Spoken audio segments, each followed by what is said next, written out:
शराब घोटाले के आरोप में जेल में बंद दिल्ली के पूर्व डिप्टी सीएम मनीष सिसोदिया ने अपने विधानसभा क्षेत्र के लोगों के नाम पर चिट्ठी लिखी है। मनीष सिसोदिया ने लिखा है कि जल्द ही बाहर मिलेंगे। उन्होंने कहा है कि पिछले 1 साल में मुझे सबकी याद आई।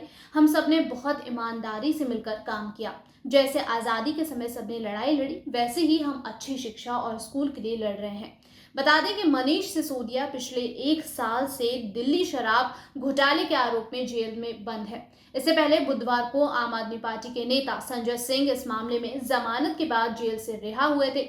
बताते चले कि रिहाई के बाद उन्होंने सीएम अरविंद केजरीवाल और मनीष सिसोदिया के परिजनों से मुलाकात की थी। अपनी इस चिट्ठी में मनीष सिसोदिया ने केंद्र सरकार पर जमकर निशाना साधा। उन्होंने लिखा कि अंग्रेजों को भी अपनी सत्ता पर बहुत घमंड था। अंग्रेज भी झूठे आरोप लगाकर लोगों को जेल में बंद करते थे। अंग्रेजों ने कई साल तक गांधी और नेल्सन मंडेला को भी जेल में रखा था।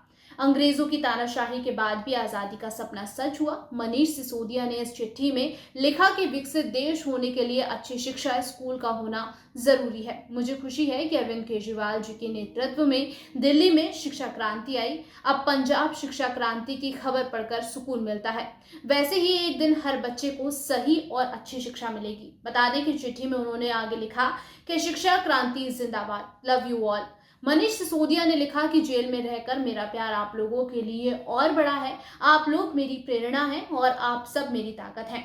मेरी पत्नी का आप लोगों ने बहुत ध्यान रखा। बताते चलें कि उन्होंने आगे लिखा है कि आप सब अपना ख्याल रखिएगा। बता दें कि इससे पहले तिहाड़ जेल में बंद अरविंद केजरीवाल भी चिट्ठी लिख चुके हैं। वो तिहाड़ जेल में जाने से पहले ईडी की कस्टडी में थे और इस दौरान उन्होंने अपनी पत्नी के जरिए संदेश भेजा था और जनता को संबोधित करते हुए चिट्ठी भी लिखी थी। बता दें कि मनीष सिसोदिया को दिल्ली उत्पादक शुल्क नीति 2021-22 के बनाने और कार्यान्वयन में कथित भ्रष्टाचार के लिए 26 जनवरी 2023 को केंद्रीय जांच ब्यूरो यानी कि सीबीआई ने गिरफ्तार किया था।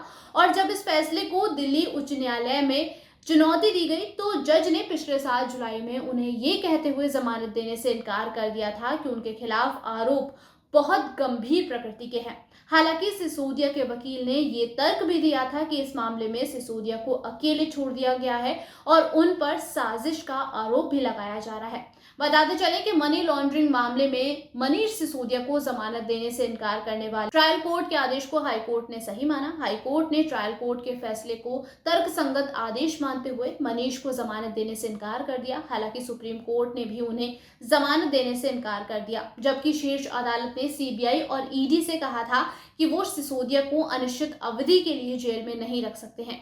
लेकिन मनीष सिसोदिया की जमानत याचिका खारिज कर दी गई थी। बताते चलें कि शीर्ष अदालत ने पिछले साल अक्टूबर में उन्हें राहत देने से भी इनकार कर दिया था और अपना आदेश सुनाते हुए ये फैसला दिया था कि मामले में 338 करोड़ रुपए के धन का लेन देन अस्थायी रूप से स्थापित किया गया था। हालांकि सुप्रीम कोर्ट ने कहा था कि अगर मुद्दा लापरवाही से या धीमी गति से आगे बढ़ता है तो सिसोदिया को 3 महीने के अंदर फिर से जमानत के लिए आवेदन करने का पूरी तरीके से अधिकार है। सुप्रीम कोर्ट में समीक्षा याचिका लगाई गई लेकिन वो भी खारिज हो गई।